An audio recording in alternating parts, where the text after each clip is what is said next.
You and me, we ain't nothing alike. Let's set the record straight. Those words you say, they hold no weight, they like. Let's set the record straight. You'll never break the man before you're out. Hello everyone, welcome back to another Diecast review. Today we have a crazy cool diecast. This is BJ McLeod. Now again, a very awesome paint scheme, and not only that, I believe this is the first time we had a BJ McLeod diecast and a live fast motorsports diecast as well. So this diecast is officially titled, let's see here, it is titled Gatorland / Boggy Creek Airboat. Interesting. So again, just a really nice paint scheme. We've never had something like this before, at least it's not as far as I know of. But I believe it's a Mustang, right? I think it is. Yeah, 2021 Mustang. So again, live fast, not live fast. Is it live? Yeah. Is it live fast or live fast? I don't know. I actually don't know that. It's spelled the same, but it can be two different ways. Anyway, I wish the box was green. That would have been very cool. I can imagine a black box with, some of like the Gator like type look to it. It would have been really nice. But anyway, I think the roof number is a little too big. We will get to that here in a little bit.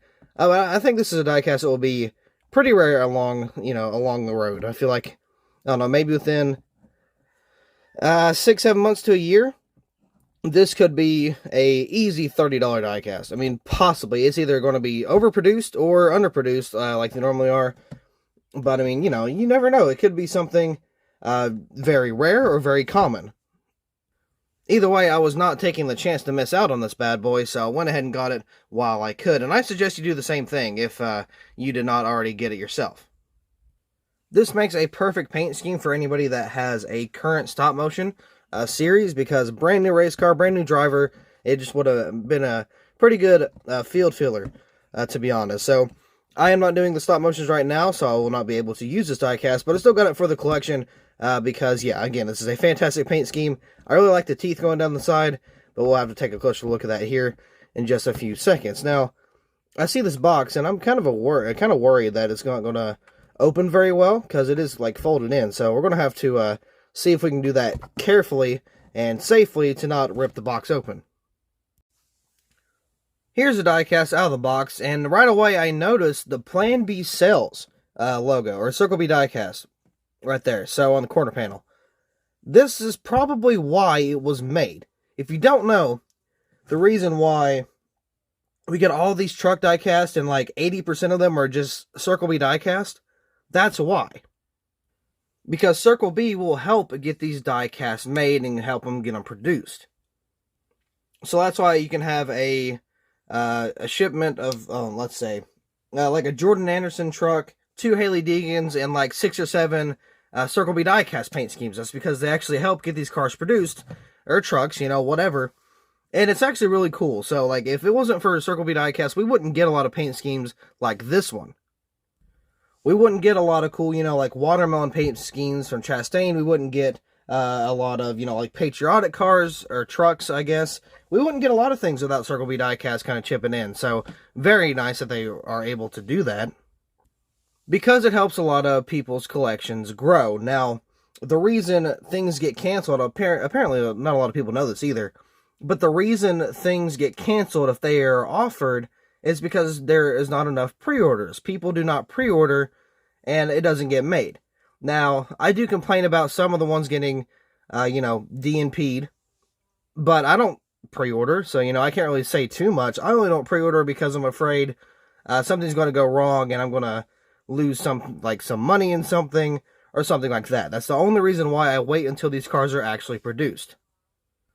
And not only that, I don't have a lot of money, right? I mean, I'm not, a rich person by any means. And there's a lot of times where I am kind of struggling to keep a little bit in the account, which, I mean, the diecast don't really help that. But if I pre-order something, normally the shipping reports are incorrect. Normally they are late. So it's kind of hard telling when they're going to get sent out. So because of that, I may not have enough in my account because something happens and the pre-order gets delayed, and then when it goes to take it out, the whole order gets canceled because I don't have enough. You know what I mean? That's why I don't pre-order. So I mean, it's unfortunate, but that's kind of why I do my stuff. Now, if I had more hours at work, I'd be able to just pre-order whatever. So anyway, No, enough about that. Got Boggy Creek Airboat Adventures Gatorland, so I guess this is some like amusement park or theme park or something like that. But look, you can see we've got a bunch of the scales around the whole car. That looks amazing. And it looks like it says Alligator Capital of the World underneath there. I didn't even notice that at first. Got the Ford logo there. Got McLeod right there, of course, on the windshield with two, I almost said Chevy bow ties. Those are not Chevy bow ties. Those are Ford little logos there. Now, here's what I mean by the roof is just too big in general. Look how big that number is. It goes onto the roof rails, and so does this, whatchamacallit here, this Gatorland logo. So, it actually goes on both. So, they're not supposed to do that. They're supposed to be within the rails here, but they're on the rails. And I guess that's a sizing issue. I don't really know why that happened, but it looks really stretched. Like, okay, so if you see the 78 here and the 78 here, it's squished in and up. So it's stretched out vertically and squished in horizontally. So I don't really know how that happened or why it happened, but it reminds me of the trucks, because if you have to, okay, here, let's take an example real quick. Let me get here. So you can see on the truck, you got the 45, nice and wide, and then on the roof, it's super like squished, right? So it's the same thing with this here, but normally the Cup cars don't do that. So I don't know, that's just kind of odd. But anyway, you got the Gatorland logo there. Got McLeod on the back. A very clean looking text, and it got a little bit of something on the M. Boggy Creek Airboat Adventures on the deck lid there. Got a black spoiler back here. So you got the Gatorland, Boggy Creek Airboat Adventures there. They got the team there, Ford 78. You can see this car's painted green, so pretty nice, not bad, not bad. I got the green Circle B Diecast logo there. Mobile 1, we got BJ McLeod. We got some other contingencies and stuff here. We'll look at that in a minute. Boggy Creek Airboat Adventures. I'm probably just going to call this the Gatorland car.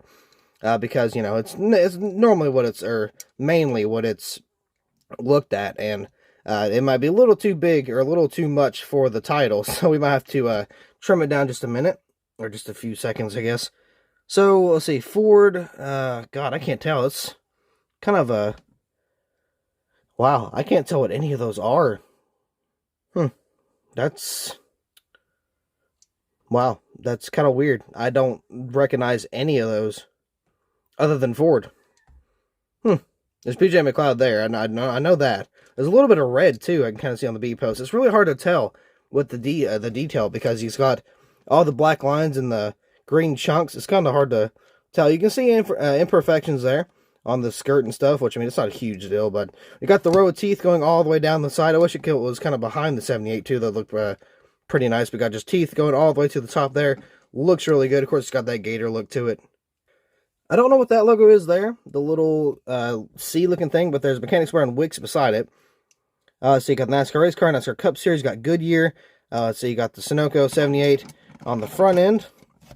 Let's see how this looks. Looks like the Mustang logo is a little bit off. It looks to be just a tad bit low. So, I mean, there's that. But, I mean, the paint scheme itself is pretty good. I mean, it's kind of a lot to take in, honestly. I don't know, just overall, it's a really dark paint scheme. My camera's actually having a really hard time trying to make it brighter.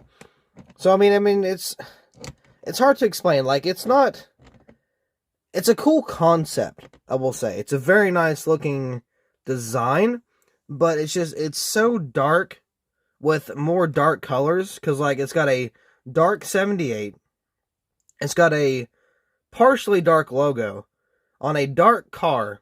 It doesn't look right. Now, I get it, an alligator is a dark colored creature, but at the same time, it's like, I don't know, man, because it's hard to tell. It just looks like a bunch of rocks, and more than, like, scales. I want to put this diecast on a much higher scale. Like, I want to give this like an 8 or a 9, but I'm kind of feeling a little bit of a 7 just because of how dark everything is. Because I like a good mix of dark and light, or a light and light, but a dark on dark color, or like colors or paint schemes don't really look that great in a lot of, in a lot of ways, I guess. Now, some of them look really good, don't get me wrong. You can have a dark on dark diecast or paint scheme, and it'll look really good. But this one here, I mean, it's a great concept, don't get me wrong, it's a cool car, but it's just, I don't know, it's something about it that just doesn't really make it complete for me, and I can't tell what it is. But there's my opinion. Let me know what you think about this car down in the comments below, because I kind of want to hear what you guys have to say. But anyway, with that being said, I do believe that's all for this diecast review. So thank you all so much for watching. I hope you all enjoyed, and I will see you in the next video.